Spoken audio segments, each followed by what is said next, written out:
You are listening to Something Rather Than Nothing. Creator and host, Ken Vellante. Editor and producer, Peter Bauer.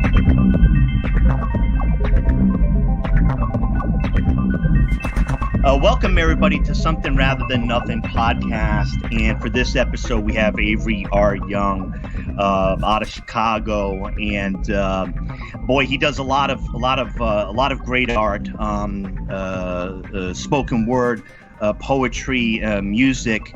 I wanted to read a foreword to his recent book called Neckbone, and the foreword is by Theaster Gates. Who is another great artist. And this is the foreword to Neckbone.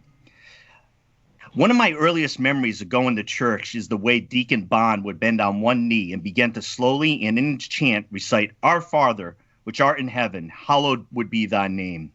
As a young person, my friends and I would mock him, reciting his chant with all his emotion, mimicking his hand gestures and facial expressions. Deacon Bond had the responsibility of singing or speeching the Lord's Prayer every Sunday without fail. He, like so many others in the church, had a way of being devout.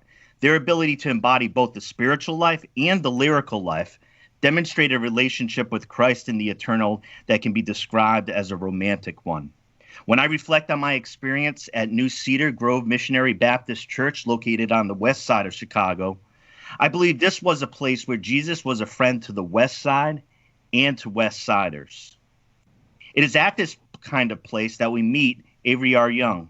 I reflect on the ways in which spiritual power is transferred to us and how often that spiritual power is a power residing in the absence of any other kind of power. That transference is amazing. Avery has been given that power, translated into a poetic power. It is with and through his power that Avery is able to ask poetry to perform the severe act of telling that the complicated stories of loss, suffering, and subjugation while cultivating stories of food, dance, and clothing, as well as black hair on black streets. While Avery touts often that this is a black poem, even if he never used the word black in his poems, they would still be blacker than most of ours. Avery not only knows but embodies blackness because blackness has been his gift. It's been his endowment. I know where this talent comes from, and it is not from theories on timbre or cadence structure. Avery is from the Lord, and he is from the endowment of blackness that is so deep and wide that I worry not of its depletion, because every day with this talent, Avery is adding more and more. As you read this book, recognize that you're not just reading one of our greatest living street poets or one of the most important thinkers on the Black experience, but you're reading about yourself. Allow yourself to step into Avery's words, to be moved by his spirit and other spirits. Give yourself permission to write and breathe and raise your knee and move the mic up and down. Out of the many lessons bestowed upon me by Deacon Bond, one of great significance was teaching me how to believe, and that my belief required my breathing, and that my breathing would make room for the righteous. And so, in the spirit of Deacon Bond, keep breathing, Avery. Whoa, that's a heck of an intro. Yeah, you hooked it up. I'm tell us grateful for that forward. Yeah. Avery R. Young, welcome to Something Rather Than Nothing podcast. Tell us. That was from the intro from Neckbone. Yes. Which is a beautifully bound collection of visual verses. Can you just tell the listeners about what you're doing in that volume, what visual verses are? Okay. Well, visual verses, coined by my editor from Northwestern University Press, Harnisha Jones. It's really my intent of communicating poetry as being art in some way, in some way around the line. A lot of it becomes this thing about work literary work being viewed more as academic and not just an exploratory, and not more so an exploration of a person's imagination. So what I wanted to do with Neckbone Visual Verses is really be transparent about the ways in which I see the poems, um, and put that in in the working on page. So that's what Neckbone Visual Verses is really all about. These moments and that have happened in my life that has informed what I am doing with my work. And for me, my work is about my journey to one, liberate myself and then stay liberated. I hope that answers the. Yeah, it certainly does. I one of the comments I wanted to make on the volume that I appreciated for for what it is that there seems to be a lot of open-ended questions and juxtapositions, visually and with words. And I think it opens up a lot of territory to think about it. I know sometimes if you grab a volume, everybody's going to have a different way of interacting with art. But if you grab a volume of poetry, it might just be looking for it to be, something that's soothing and melodic. Mm-hmm. But it can also, with the visual components of your poetry, it tends to open up a lot of questions for exploration. It's kind of like the beginning of thinking, and that evocative nature of it is something that I noticed right off the bat. But Avery, going a little bit back, you talk about some of the moments of the development in the book. One of the basic questions I have is, what were you like when you were younger? Did you find yourself attracted to words, attracted to art and images when you were younger? Yes, I've always been attracted to photography, photography and music since a baby, or images. Poetry came into my life around 8, when I learned that I could kind of articulate what I was feeling through verse. And I'm just very studious kid, but also was mischievous in ways, and like just full of life. Loved being inside the pageantry and gesture of service, even if I was a little bit more resistant of the dogma of religion and religious practice. And I was just always thinking and asking questions. Always fascinated with the way in which people spoke and dressed and presented themselves, in this world, So that was me as a kid, singing and dancing, playing, and just a bunch of that. Yeah, I think you should have that for quote in one of your books, mischievous in ways. That sounds very cryptic, very open-ended. No. The funny thing is, my thing about the poetry and what I wanted to actually really do, and that thing is like life doesn't happen left to right, So a lot of these poems question the way in which you can even enter a poem, So the access and the exit from many of those poems are very different. Yes. So sometimes you have to turn the book around in order to read it. Sometimes you have to pull it away from you. Sometimes you have to dig in it. Some of the words are legible, some of the words are not. This is all of that is intentional because as even as a little kid, I was very physical with things. Like TV, watching TV for me, depending on what the show was, would kind of inform the physicality, um, my physicality while watching. So, like, for instance, Soul Train was not a show that I just sat down and looked at. Soul Train is a show that I danced while watching. Right. Because there was music on Soul Train. There was music that, I was grooving to. So, that is the there is whenever we were watching maybe a broadcast we used to watch the Fellowship Baptist Church had a broadcast every Saturday night, and it wasn't just us sitting on couches and on floors just watching people have church. It was really us saying amen and clapping hands and singing along with the choir. So that's kind of like, if that gives you any more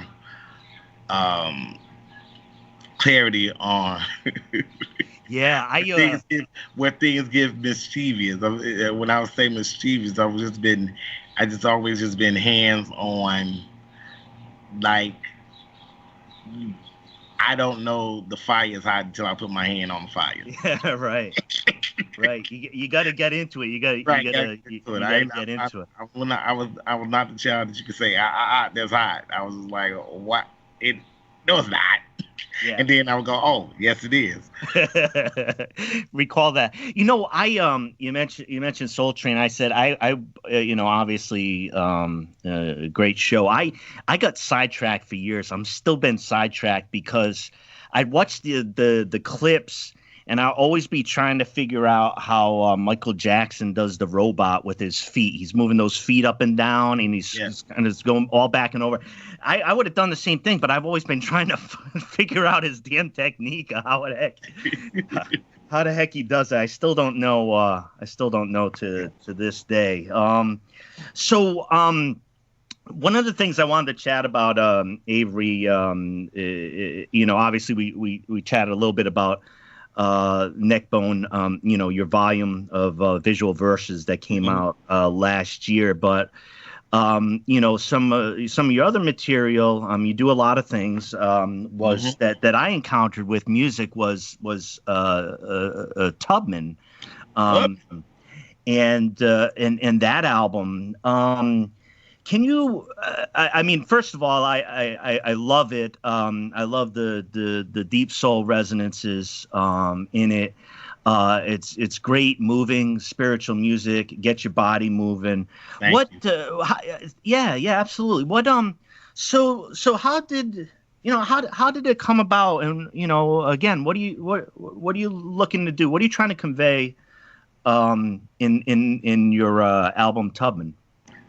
So Tubman is basically the soundtrack to Neckbone, and there are the songs on Tubman, are meant to extend some of the poems, if not all the poems, in the book Neckbone.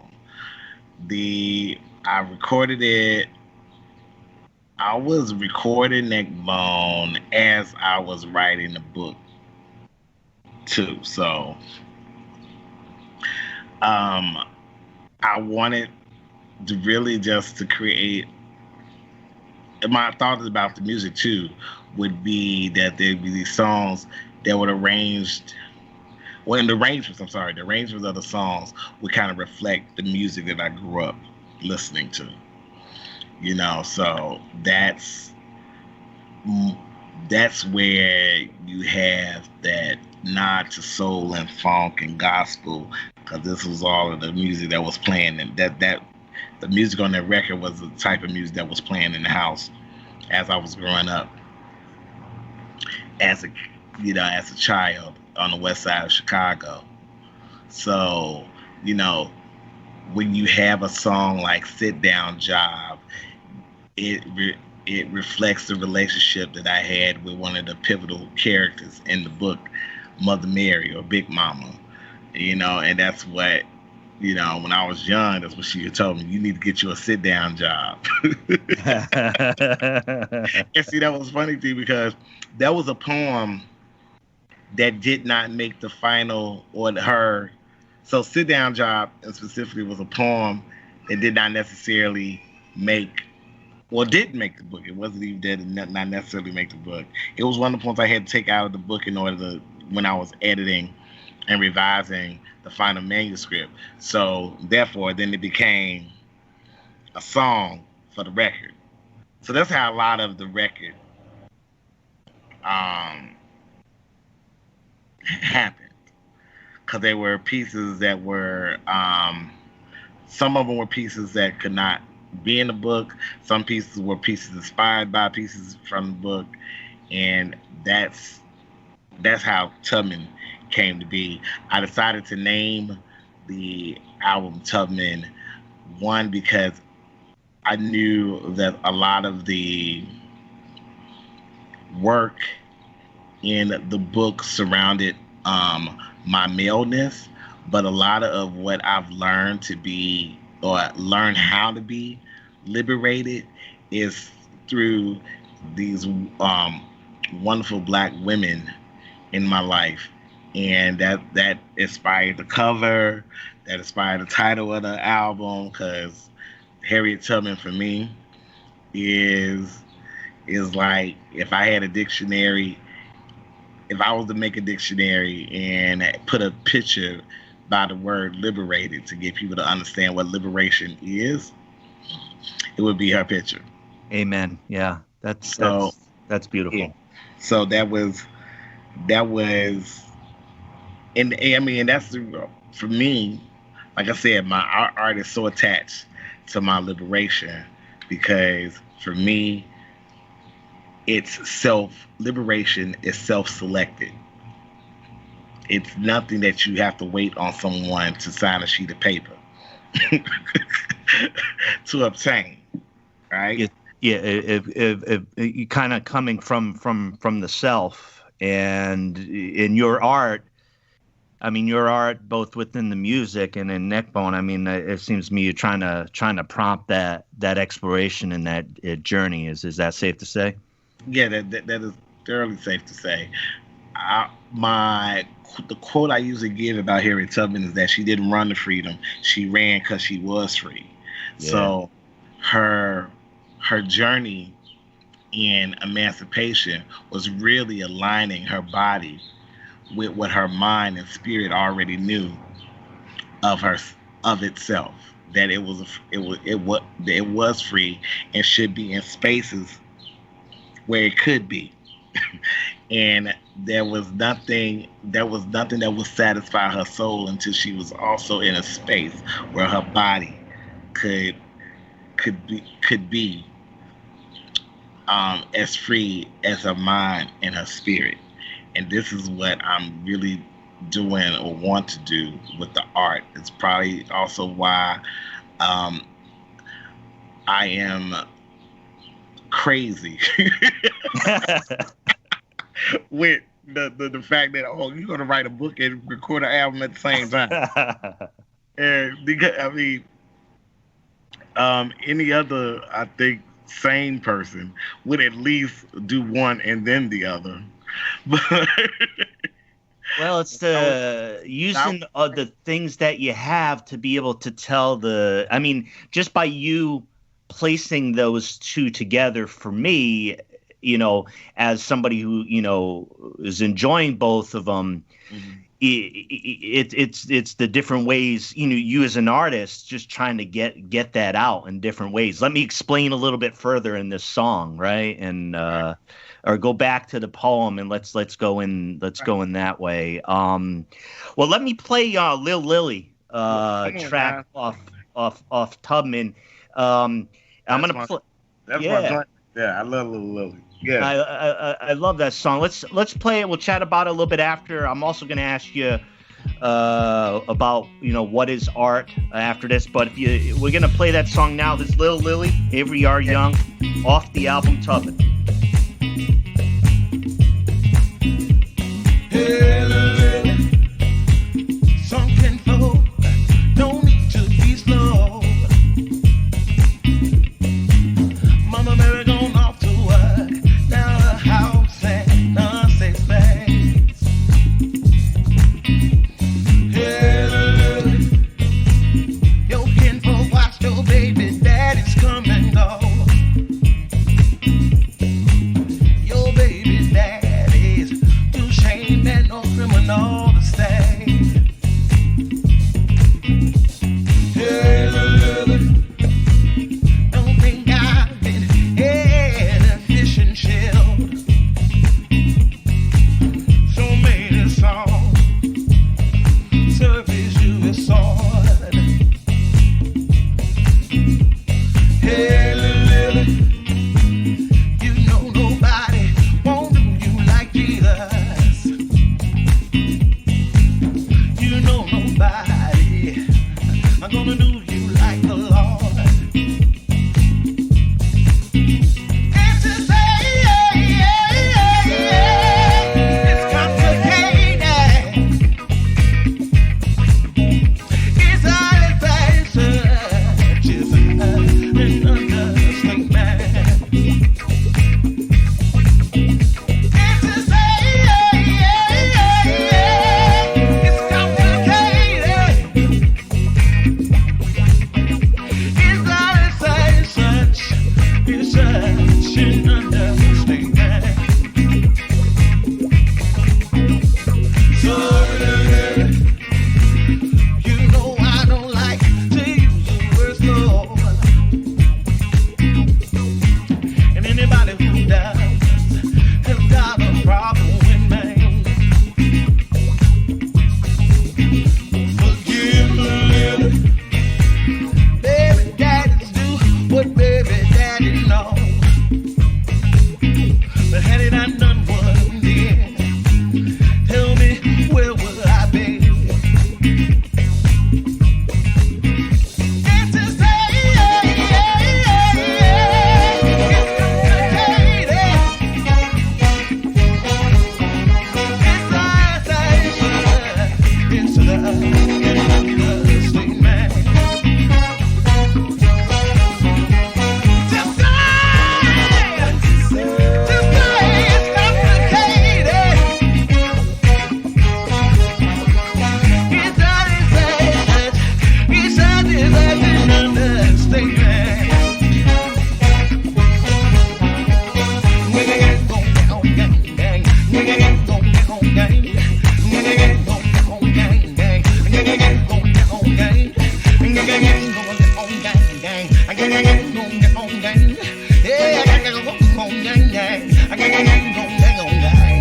It's so complicated. It's so complicated.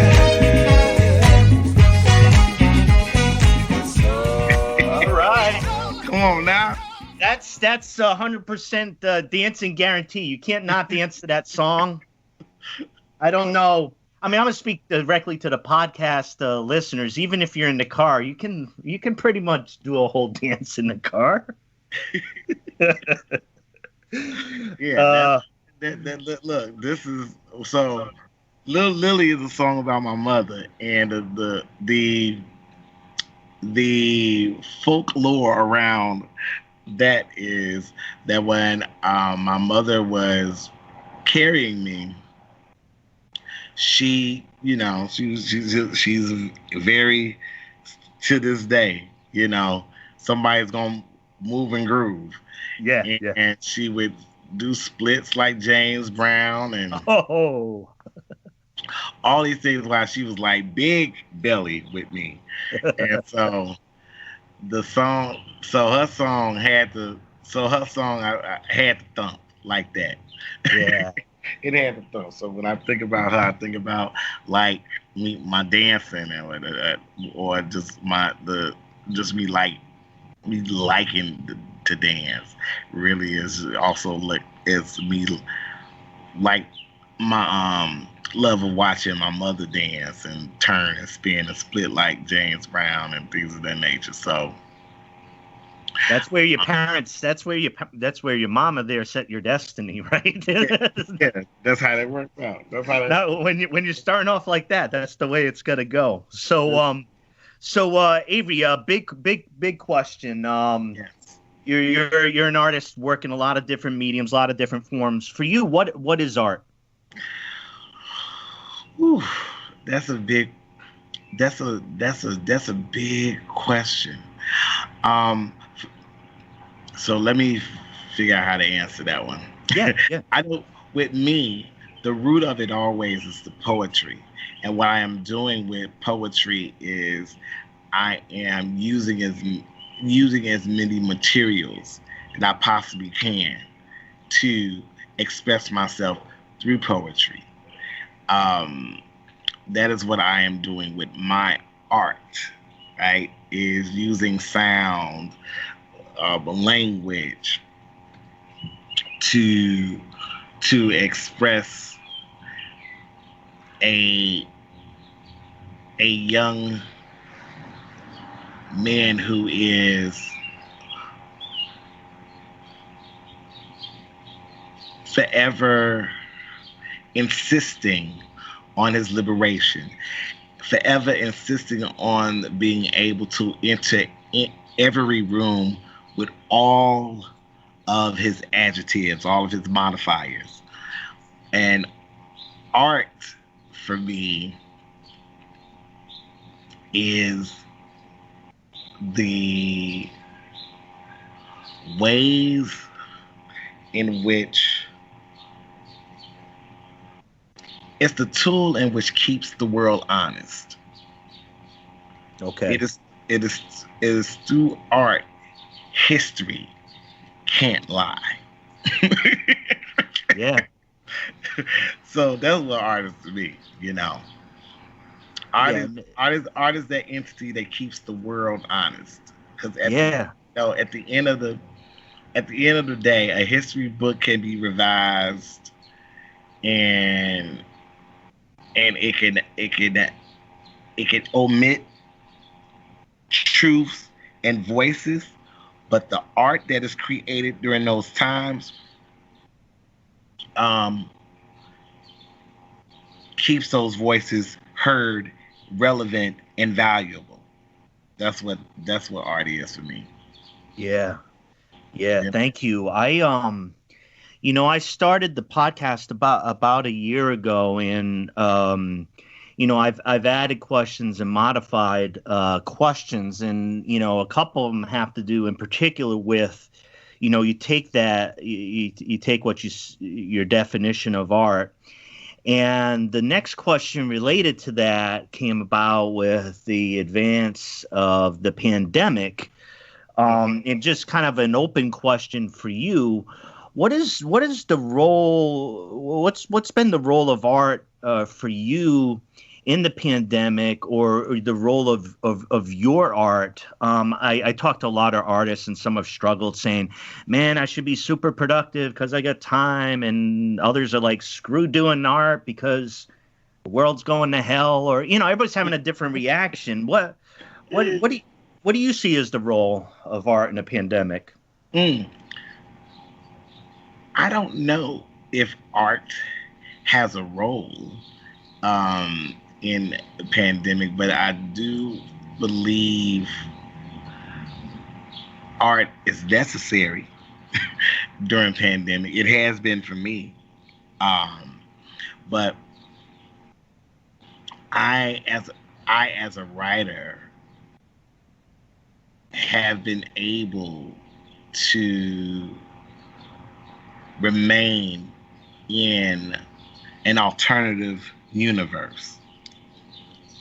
Because as a creative, I've always been in the practice of alternative universes in the context of my body believes that I'm just in an extended art residency. Yeah.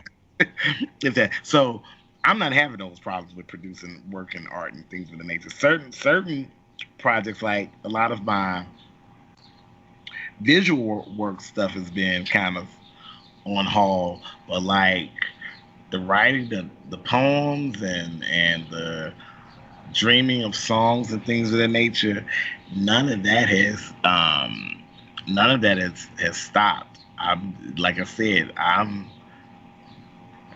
my body just think I'm able, I'm in a space where I'm able to create. So just keep creating. I have to actually stop and rest. Yeah. I have to like stop and make myself go to sleep. It is which was so, which this was so. At some point during Neckbone, I was doing so many things. The book was like, look, you gotta take time out for me. So I had to do a residency in order to figure.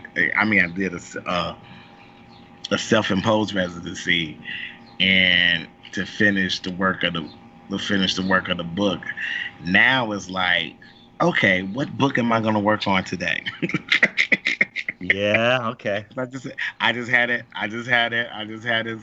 this time. I'm not of the one who has the attitude that the world is going for shit, or I'm not defeated by the pandemic. Right. I'm from a people who, for me, have seen way worse than pandemic. Since 1619, there's been pandemic. Yeah. For me and mine. So that much of ways in which COVID-19 has stopped the desire to produce art has not hit my spirit yet.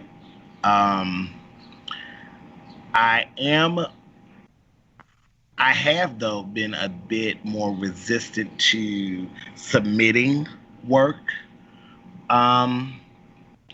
because my work has always addressed these things that people are now addressing and want to create anthologies about and things of that nature. So I'm a bit more selective in where I'm submitting work, or where that work will be presented, because I don't want to be a part of a trend in work on the back of such loss and devastation, right? Right. Because that's not what the work is about. That's not what my work is about. So, well, with your work, I mean, just to jump in, I mean, I heard you when you were saying that, and it was a powerful statement to me, that your liberation as a person being tied up to those creative works. So that's been part of how you're doing your work. And when I was reading the Theaster Gates, introduction, mm-hmm. About how, he expresses quite clearly that there's the blackness that's imbued and the spirituality that's imbued in your work. So, mm-hmm. If I'm hearing you right, you're saying this is what I've been doing. This is what I'm doing. I'm going to continue doing this, and yes. whatever current, and I'm not trying to speak for you, but I mean, whatever the trend is now about, with currently in the role of art and Black Lives Matters, it's like this is what you're continuing to do. Are you concerned about, that getting tied up into something that's passing when you're actively working and creating with what you need to work? Is that part of it?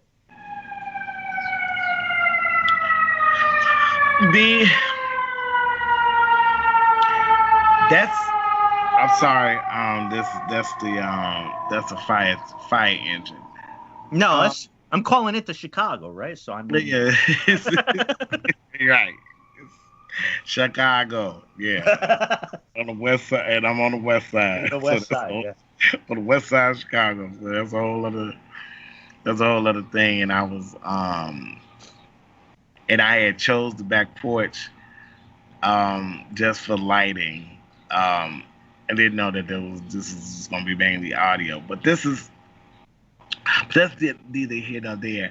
My thing is, so I've walked past a lot of storefronts with Black Lives Matter signs in them, right?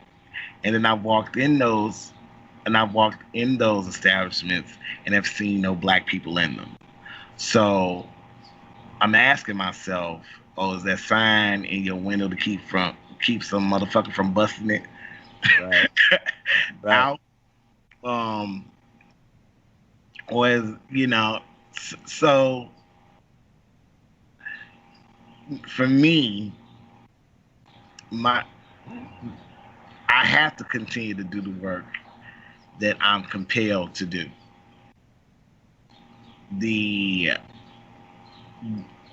Because it is that type of work that has sustained me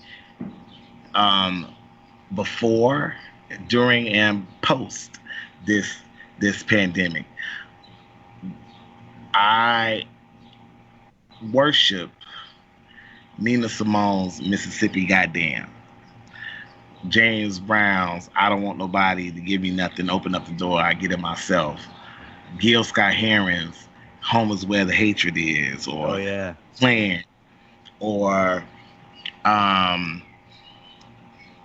Aretha Franklin's version of To Be Young, Gifted, and Black. These are pieces of art. Lucille Clifton's Won't You Celebrate With Me? This thing I've shaped into a life. So there's art and artists who lay at my art altar. Yeah. And this is what they did with their work, no matter what was going on in the world, no matter what was going on in their personal lives, So I'm compelled to just continue to work. What I am being more mindful though about is joining the machine, because I like to think that my work is against it. Right. There's, my challenge to myself. Well, when I'm talking to students currently, I am mentoring 4 young artists through the Astor's Rebuild Foundation over at the Stony Island Arts Bank. It's home to some archives. The one being the Johnson Publishing Library. Then there's a Library of Glass. There's some wonderful things inside this bank that these 4 young artists will engage and create work based off of. And one thing I was telling them is they should challenge themselves to make the work that can only come out of their hands. That is always my challenge to myself. I can only make the work. This work that I make can only come out of my hands.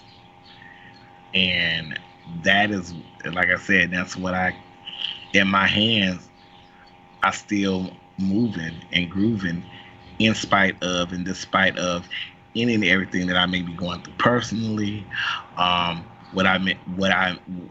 The world outside my window, the hands are still moving and grooving and gonna do what they gotta do.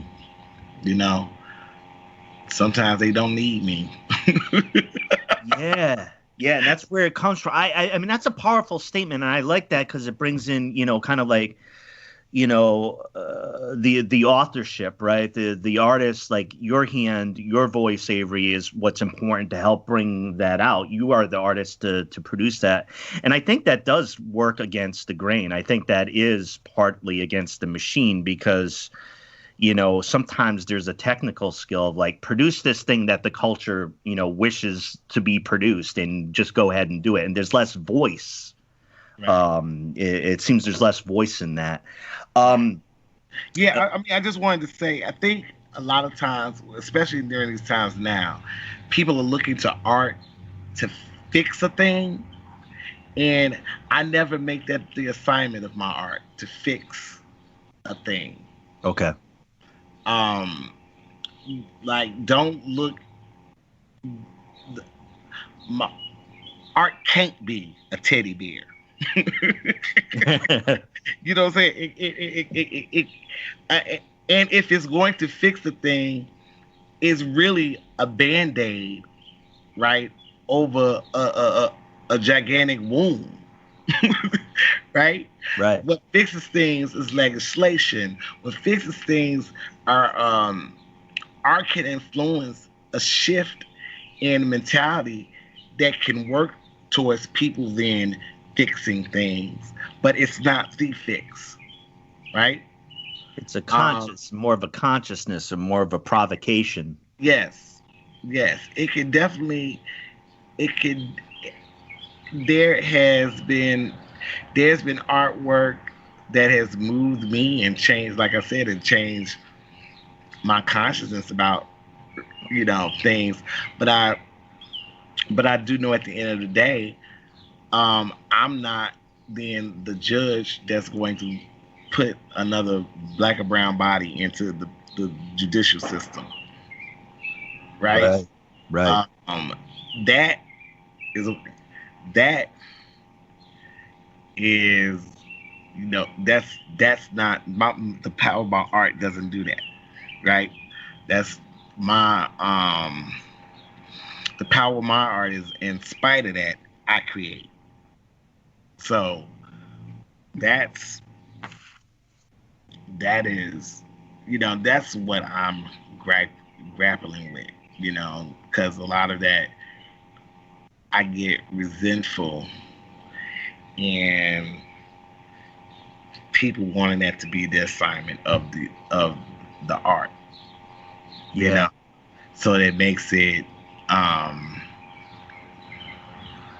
like the art didn't pollute the ocean. Yeah. Right? You know that? Right. The art tells us that the ocean is polluted. And then we have to do the work to not pollute the ocean. You know what I'm saying? I do. It's really helpful. And just kind of the approach and the role. And I think there is a great question and potential debate is, you're saying, look, the answers aren't going to be, produced in this here. We get you can be led to the answers, right? You can listen but you got some work to do on your own. Each one of us do. Couple more big questions. Okay. I was speaking to Avery R. Young, poet, singer, artist out of Chicago. A couple more big ones. Okay. Avery, what or who made you who you are?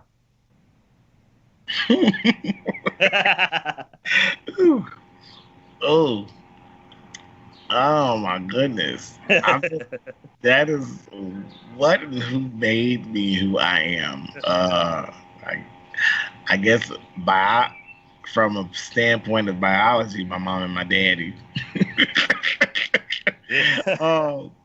But I guess I will say the person who you're speaking to was designed by the person who you are speaking to. Yeah. So a lot of what has made me and the person that I am are decisions that I've made for myself as to how I will exist in this world. You know, I've made conscious decisions of what will anger me and what will not, what's important to me and what is not. Um,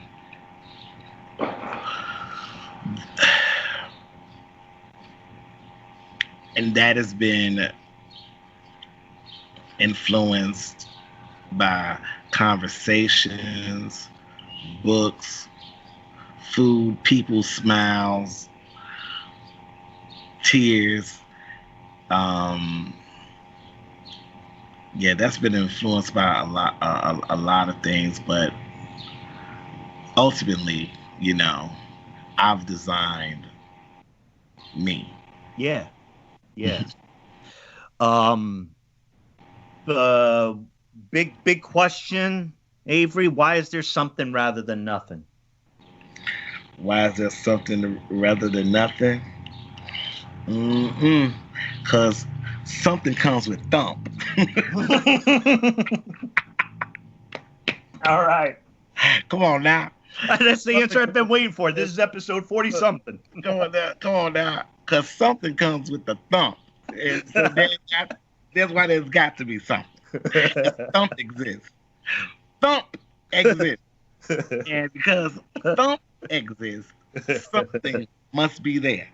And that's the only way thump happens. That's just like I said, there's I mean, I use the word thump a lot because it is there are a couple of decisions made in the final mix of Lil Lily, right?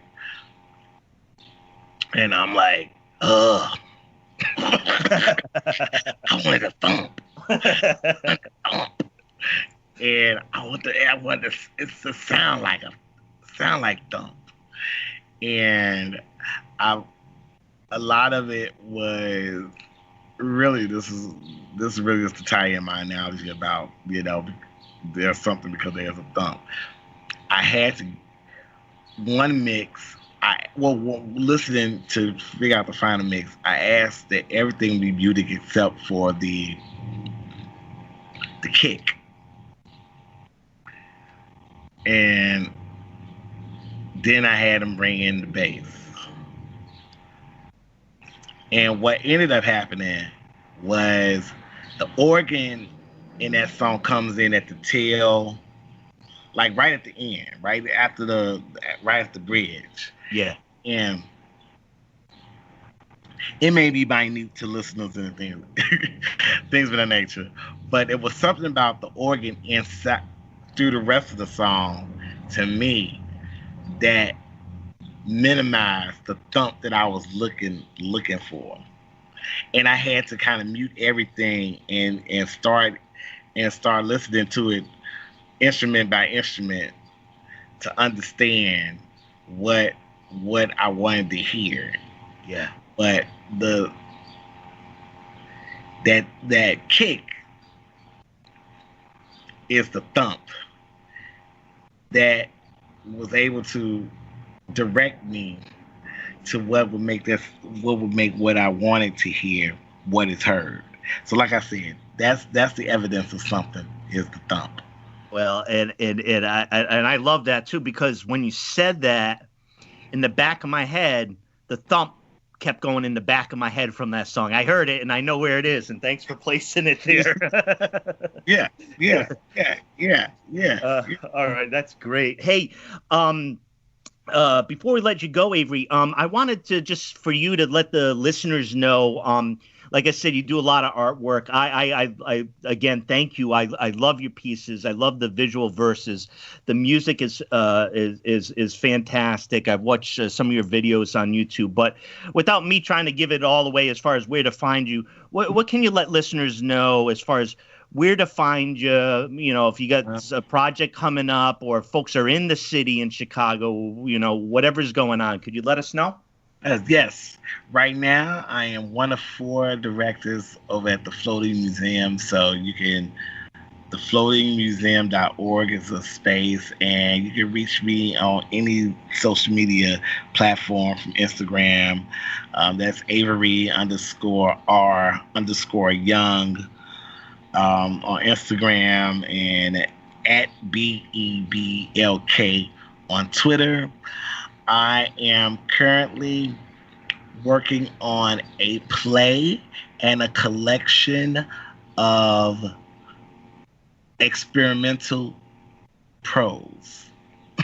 All right.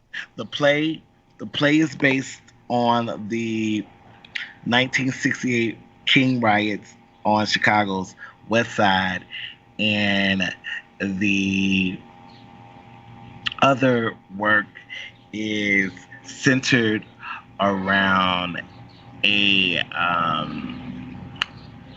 hate crime of a queer man in Detroit, or queer people in Detroit, a couple of queer people in Detroit. Yeah. So, I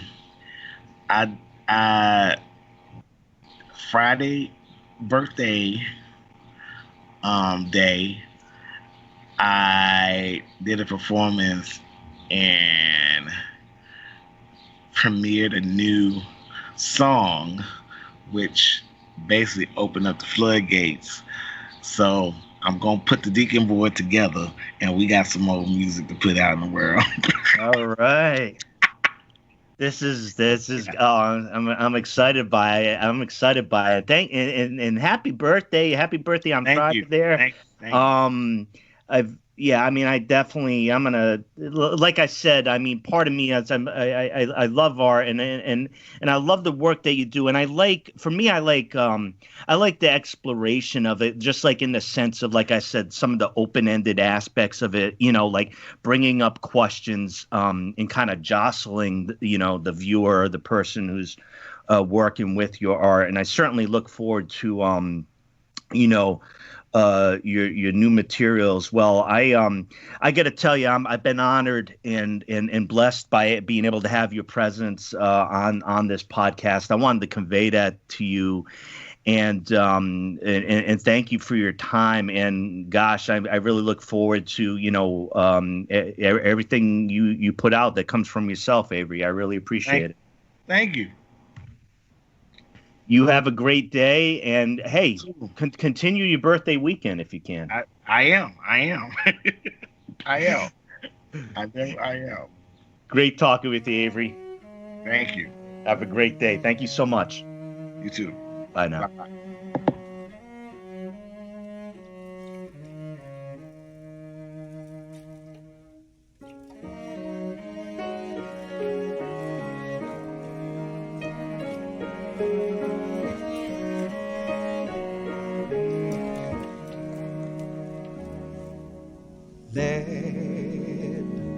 In the water, and land in the water, children, that land in the water. Charlie playing God with water.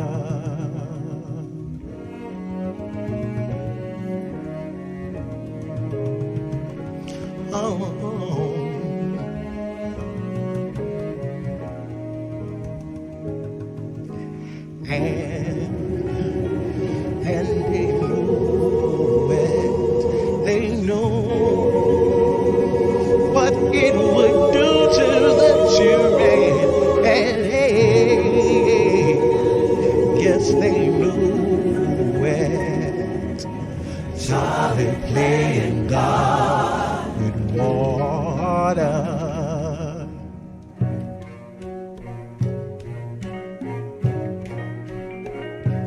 My Lord,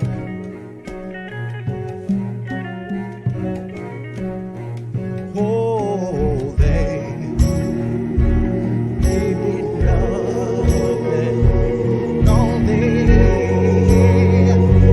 they did nothing, children, all day, they did nothing, just can't